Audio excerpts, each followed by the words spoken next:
Hindi, kasi gusto ko yung sinabi ni Ben Tulfo rito, ha?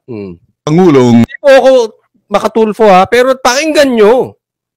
Pakinggan nyo sinabi niya rito. Rodrigo Duterte. Oh. Ang hirap niyang basahin. Correct. Kaya si Lamas nagtatain na eh. Nagtatain na, pikon na si Lamas, si Trillanes. Nako, kung ano na, nag-aatu-atungal na si Trillanes. Ang hirap talaga basahin ni Tatay Digong. Ops, teka muna ha.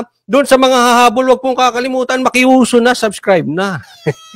Hindi, palambing po, lambing ha. Sa mga hindi ko pa po subscriber, Coach Oli News PH, subscribe. Sa Facebook naman, follow po kayo ha. Coach Oli News PH. Siyempre, Banateros Brothers, supportahan natin ha. Okay, tuloy. Ang hirap niyang intindihin. Read my lips, look me in the eye. Paano kita titingnan sa mata, sir? Malabo yan. Mahirap yan, mahirap. Colorblind ako, sir. Ubarin mo yung shades mo, hindi ko makita eh. Hindi ko makita, ha? So I have my sunglasses. Ayun. This is to avoid the glare here in the studio. But all I can do, mga boss, I will try to read between lines. Yun. Itong si former President. Yun, kasi alam mo, always read between the lines. Ha? Hindi, bago ko ituloy, huwag kayong magagalit ha, bago ko itutuloy. Ito, medyo late ko nang natutunan. No? Kaya nagkaloko-loko eh. Oo. Ha? May kasabihan po kasi, ang babae, ha? Sabi nila, pero sa tingin ko effective. Ang babae, huwag mong papakinggan yung sinasabi. Pakinggan mo kung ano yung gusto niyang iparating. Kasi minsan daw, ang babae, iba sinasabi, iba ang gustong parating. Dati hindi ako marunong magbasa niyan. Ha? Tapos, nung mga kalaunan, nung medyo nagkaedad na ako, medyo natututunan ko na. No? Effective. Basahin yung babae. Hindi ko sinasabing babae si Duterte. Kaya lang, kasi, iba. If you read between the lines, iba yung sinasabi, iba yung katotohanan. Rodrigo Duterte. Let's get it straight. Hindi ko kilala si dating Pangulong Rodrigo Duterte. Ni hindi ko siya nakikita face to face o eyeball to eyeball. Hindi ko siya nakakausap or minsan man nakausap sa telepono. Kaya hindi kami magkakilala. So, pinapatunayan dito ni Ben Tulfo na ito ay talagang, yung kanyang analysis ay lehitimo. Dahil hindi naman sila magkaibigan. I mean, kahit naman ako si Tatay Digong, once ko lang siya nakita eh. Hindi naman kami nagkakausap din yan. Diba? So, lehitimo yung mga sinasabi. Hindi porket nagpapalakas kasi kaibigan, ganun, diba? Hindi, walang ganun. Oh, tama si Ben Tulfo. Gusto ko lang siyang subaybayan. Ako rin. Consider me just a spectator, a very serious observer from the outside. Gusto ko yung estilo niya, mga boss, because he seems to get away with his style. Kumbaga, nakakalusot. Ang hirap niyang bitagin. Yon. Ang hirap niyang bitagin. Hindi, si PRRD, yung style na yan, yung ginagawa ni PRRD ngayon, yung ganyan, natural. Pansin nyo, ginagaya yan ng mga ibang politiko. Pangit, di ba? Hindi effective. Yung palamura, yung laging pagalit, yung, di ba? Hindi effective. Kay Tatay Digong effective. Ikaw ang mabibitag. Correct. Kapag sinubukan mo. I find it very amusing, interesting. Ika nga. I'm fascinated by the way he plays around with words and he's having fun. Yun ang masarap doon. Yun. He's playing with words and he's having fun. Bakit? Organic. Natural ni Tatay Digong. Kita mo ngayon, binabanatan siya. Si Tatay Digong, lumambot. Ay, si Tatay Digong, nagbago. Ay, si Tatay Digong, natakot kay Marcos. Ganyan ang bato. Pero tama si Ben Tulfo. He's having fun. Alam niyo kung bakit? Di ba? Bukod dun sa organic. Style eh. Alam niya, yung sinabi niyang yun, Hindi siya nadulas. Hindi dahil nag-uulyanin. Plinano yung sinabi niya. Hindi yung basta nadulas. At alam niya magiging resulta at kinakagat ng tao. Kaya siya kaya he's having fun. Kasi yun ang gusto niya mangyari. Kagatin ng tao. Sometimes entertaining, sometimes confusing. Himayin natin. Paano ba natin malalaman kung itong si dating Pangulong Rodrigo Duterte ay nagbibiro o hindi? Yun. Sagutin nyo lang sa utak nyo ha. Paano natin malalaman kung si Tatay Digong nagbibiro o hindi? Paano natin malalaman kung siya ay nagsisinungaling tulad ng sinasabi ng mga kumukontra sa kanya? Totoo bang sinasabi nila na siya ay nagsisimula ng mag-ulyanin? Kapag ang isang tao raw ay nag-ulyanin, the brilliance of the person is starting to fade away. Which means, Which is kabaligtaran. Yung brilliance, yung talino nawawala. Tatay Digong, hindi. Master champion pa rin. Di ba?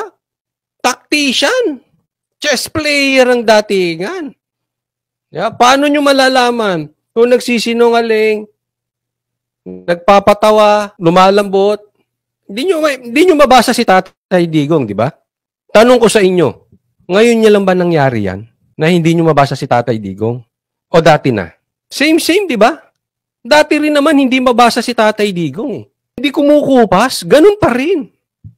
Dati lang, presidente siya, ngayon hindi na presidente. But that exactly, yung brilliance niya. Why? Hindi nyo siya mabasa. Napikon na nga to si Lamas eh.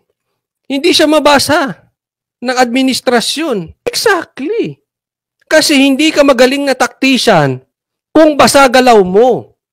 Yari ka sa kalaban kung basa galaw mo. Kaya nga magaling si Tatay Digong kasi hindi mabasa yung galaw. Kaya nga naging presidente out of nowhere eh. Davao lang yung kilala. Malayo pa sa survey, biglang bumulusok. Bakit? Hindi nila nabasa. Eksakto, di ba? or later, is gonna lose it. Lahat ng yan, iisa-isahin natin. Una, mahilig magbiro itong si dating Pangulong Rodrigo Duterte. Kahit sa harap ng media, harap ng kamera, harap ng mikropono. Presidente pa siya noon. At hanggang ngayon, sa kasalukuyan... Malakas magbiro, di ba? Walang makagaya niyan. Pagka yung iba nagbibiro, corny. Di ba? Corny. Pag siya nagbiro, pasok eh. Tigil pa rin. Biro pa more. Birong may laman. Yung birong pangungutya or sarcastic joke, magaling siya dyan. Yon. Isa yan. Tandaan nyo yan. Sarcastic joke, magaling siya dyan. Agree. Watch carefully. Listen carefully. Ito yung tinatawag na sarcastic joke. Magaling siya rito. Tingnan na maigi. Yung tinatawag na sarcastic joke, he's having fun. Example. Example. Pahayag niya. Sabi niya nga, sa TV to, nakita naman to, nag-cover, wala akong sinabing ganon. Even if you kill me 1,000 times, wala akong sinabi na ganon. Make it taking drug. Pero sabihin mong addict, wala akong sinabi na ganon. Patayin mo na. Or papatayin o patayin ako ni Marcos yan. Kita mo, di ba? Patayin ako ni Marcos niyan. Di ba? Ilang beses niyang sinabi weak. Ilang beses niyang sinabing handa na akong mamatay. Tapos suddenly, takot siya kay Marcos. Suddenly, patayin ako ni Marcos. Bigyan ko kayo magandang halimbawa. Nakapunta na kayo sa mga kaibigan ninyo na napakaraming handa. Tapos sasabihin, "Oy, pare, kumare, pasensya na po kayo ha. Yan lang ang napaghandaan ko eh. Oo, kasi medyo naghihirap kami ngayon. Tingnan mo yung bahay, ang laki. Pag tiningnan mo yung kotse, BMW, 4, 3. Pasensya na po ha. Kasi lugi yung negosyo. Diba? O yung iba naman na mga babaeng sexy, yung mga ganyan. Parang tumataba ako. Taba ako na ata. Wala nang taba lumalabas tabang-taba pa siya. Gets niyo yung point? Sino nabitag? Hirap na hirap daw ang DDS ipaliwanag si Tatay Digong. Sinong nabitag? Di yung napikon. Yung naniwala. Bakit? Ito kasi, sabi ko sa inyo, sa politiko, huwag kayo basta naniniwala doon. Tagal nyo na sa politika Political vlogger kayo. Spokesperson ka pa ng dating administrasyon, di mo alam yan. Ina nito. Pasok Gusto ko yung komentaryo ni Ben Tulfo rito. Suwak sa banga. Suwak Nabasa ni Ben Tulfo. Hindi siya DDS Hindi nga sila nagkakausap ni Tatay Digong. Ang nakakaalam po nitong sinasabi ni Ben Tulfo are mga DDS vloggers, mga DDS supporters, lahat ng DDS. Yung hindi DDS, hindi nakita. Ito yung mga sinasabi niyang sinusundan lang natin. Maawa ka naman sa akin, matanda na ako. Biglang nakakahawa. Biglang matanda. Dati handa na akong mamatay, matanda na ako.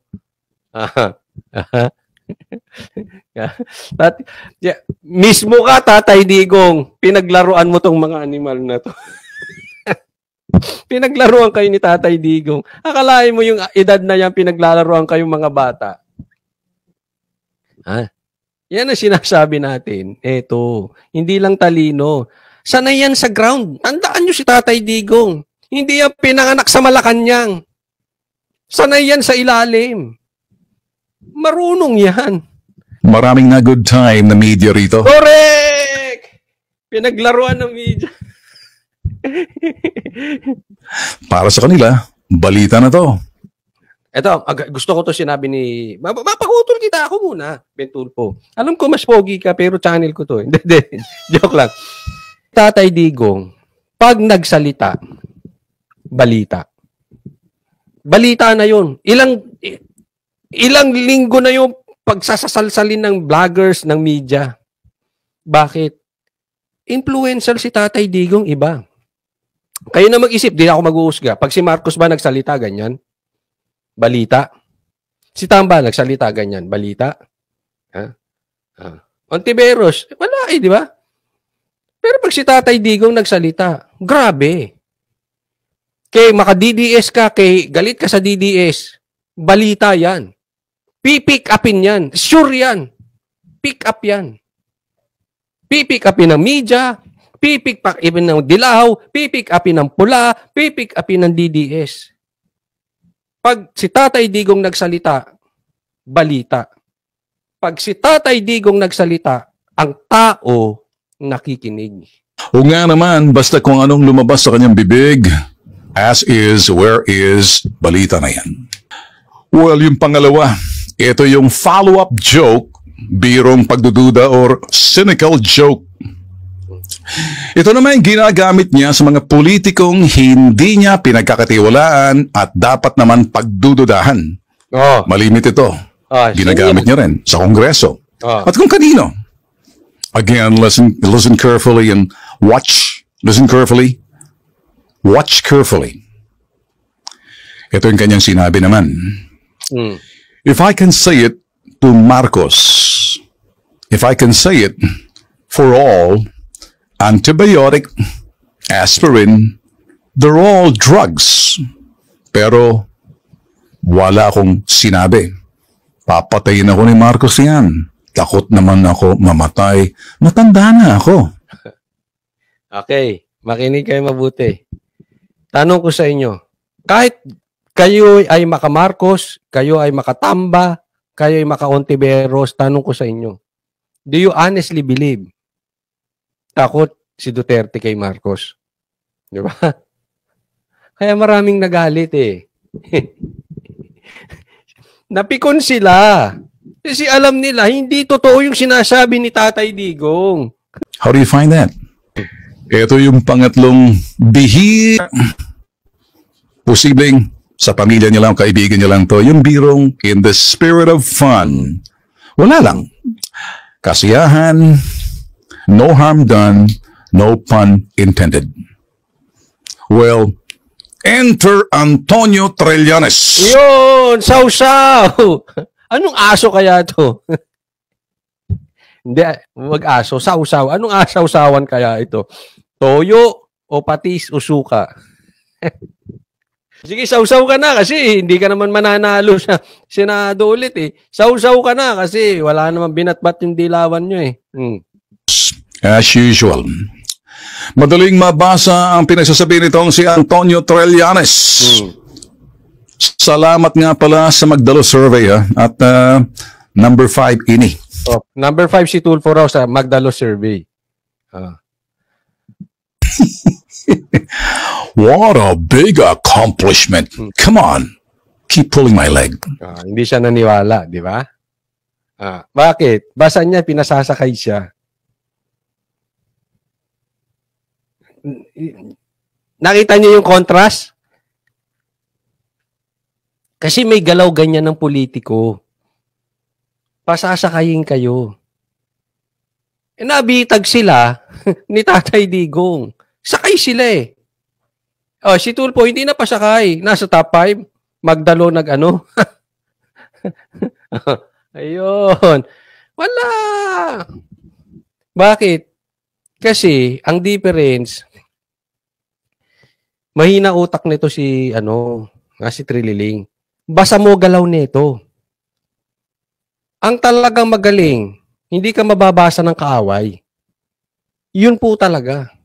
Trililing, basang-basa eh. Basa na. Number 5 sa senatorial surveying ng inyong Magdalo. Sino? Ini. Thanks but no thanks. Okay, back to Trillanes.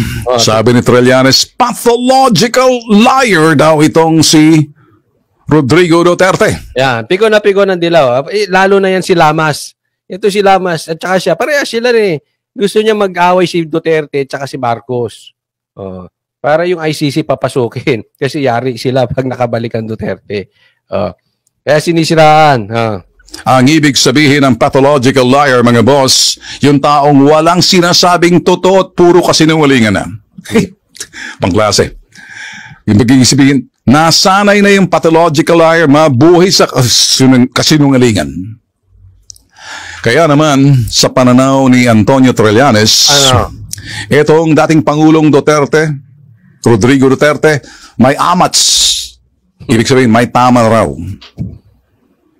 Nakakita mo dyan sa post niya, mga boss, at babasahin ko, the pathological liar in Duterte was in full display, malalang amats nito. Tell me about it. Mortal enemy number 1 nitong si dating Pangulong Rodrigo Duterte nung siyang nakaupo pa, senator pa si Antonio Trillanes.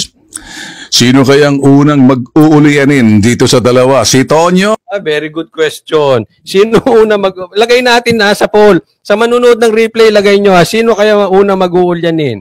Si Trillanes o si Tatay Digong?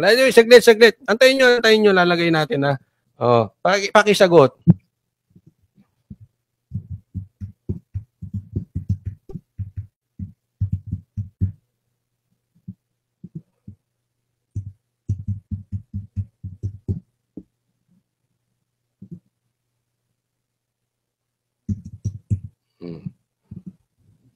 Ayan, sagutin nyo sa poll tsaka sa replay, tsaka sa Facebook, sagutin nyo na lang po din si Digong. Don't raise your hands. Please, if you know the answer, do not raise your hands so you don't get in trouble. Hindi, pinapoll ko na eh. Kapag tinawag mo ang isang taong pathological liar dahil pilit mong binabasa ang mga palabrang lumalabas sa bibig niya, at ginagamit mong patunay ito o ebidensya mo, Tonyo, mabibitag ka. Yun.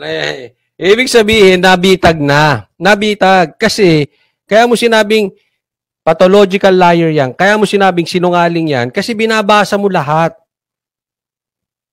Yung sinasabi niya. At yung sinasabi niya, kung ano na yung sinabi niya, yun sa'yo.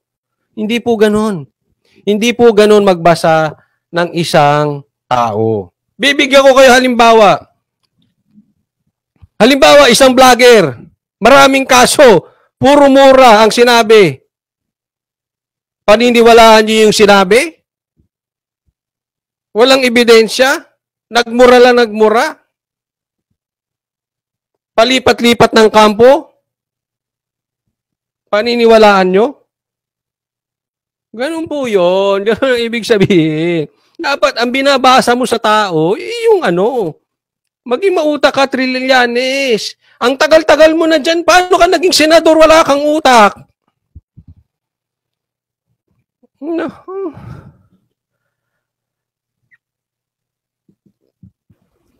Slow down. Baka nakalimutan mo yung may tinatawag pang white lie. Wala kasi sa bokabularyo ninyo, ikaw particular Tonyo, or iba sa atin.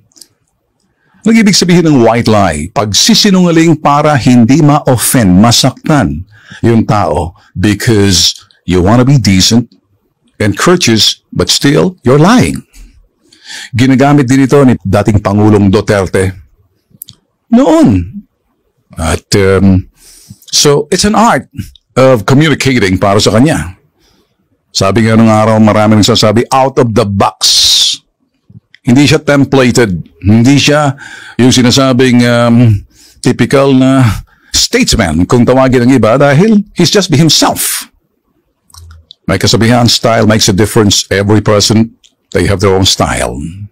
One of a kind yan. Si Tatay Digong, one of a kind. Hindi talaga magaya. Siguro ang closest na pwedeng makagaya sa kanya si Basti. Pero wala akong nakakita ng ganyan na kaya niyang laruin yung galit, tapos patawa, tapos binibili. Tapos lahat nakikinig. Kay mura, kay galit, kay puri, kay biro, binibili. One of a kind si Tatay Digong. Pero, itong si Tonyo, ikaw Antonio Trillanes, like you listen carefully, nababasa kita ng maigi. Basang-basa ang papel mo sa akin. Ako, Eto si Trillanes, wala. Hindi, kumbagat sa hindi sanay sa basa ang galawan niya. Basang-basa. Basang-basa siya. Malayo to. Alam mo na agad kung anong puntirya ni Trillanes eh. Diba? Alam mo na agad. Ito honestly sa mga Duterte, minsan mag-iisip kayo, ano yun? Ano yun, diba? Tulfos bitag. Di ko makalimutan yung sa Senate hearing, yung estilo mong accusatory, prosecutorial ang dating. Nako, lagot Senate hearing yan. Senate hearing. Hindi yung paglilitis sa hukuman. Hindi ka prosecutor, hindi ka piskal. Etong ginagawa niya, mga boss sa akin, hindi ka matandaan. Kaya, mas matindi ka, Trillanes. Sanay ka pagdating sa sinasabing pathological lying. That's what you are. Tanda. Ikaw yun eh. Galit sa sariling multo ito si Trillanes. Ano mo, Tonyo? May issue tayong dalawa. Ikaw at ako. Di pa tayo tapos. Well, there's one thing I'll say, mga boss. If there's any... Alam ko issue mo, Trillanes. Ulitin natin yan. Didiinan natin yun. May issue tayong dalawa. Ikaw at ako. Di pa tayo tapos. Nako, lagot ka ngayon. Tanda mo, ito mag-iingat po tayo sa ganito. Trillanes, hindi pa kayo tapos. Hanggang ngayon, di niya nakakalimutan. Senador ka noon, sila wala sa posisyon. Kaya nga dapat ang isang trabaho lang. Wala namang masamang manita ka. Pero wag mong pe-personalin ng isang tao. Kasi pag pinersonal mo yan, humanda ka. Babaliktad ang mundo. Ngayon, ilan na Tulfo nakaupo? Ikaw, hindi ka na makakapasok sa Senado. Hindi ka mananalo dun. Pwede sumipsip ka ng sumipsip, mabigyan kang pwesto. Pero elected, malabo ka na dyan sa Senado. Pwede pa. Local. National, wala ka na. Pag nabaliktad ang mundo, tapos ka. Pag nakaupo ulit ang Duterte, good luck sa inyo. Yung mga naninira kay Sara ng personal, yung mga naninira kay Tatay Digong ng personal, yung naninira kay Basti ng personal, good luck sa inyo. Walang masama. Sabihin nyo kung anong mali. Basta may kinalaman sa trabaho. May kinalaman sa sikmura ng bawat Pilipino. Pero pag pinersonal mo yan, lagot kayo. Sahara Lokman Abroad, maraming salamat po. From Saudi, thank you Sahara Lokman Abroad. Thank you sa pagkusang loob at sa pag-sponsor ng live na to. Well, there's one thing I'll say, mga boss. If there's any good news, and the good news is, President Bongbong Marcos and former President Rodrigo Duterte is now on the same page. Anong ibig sabihin? Pareho silang pabor sa cha-cha or charter change at least dito magdudulot ng katahimikan. Dahil hindi na magiging mahabang issue rito. Ako, sa personally, medyo pabor ako sa cha-cha, pero hindi ako pabor sa timing. Ayoko ng cha-cha ngayon. Maybe after 2025. But sa ngayon, wala akong tiwala sa mga hawak.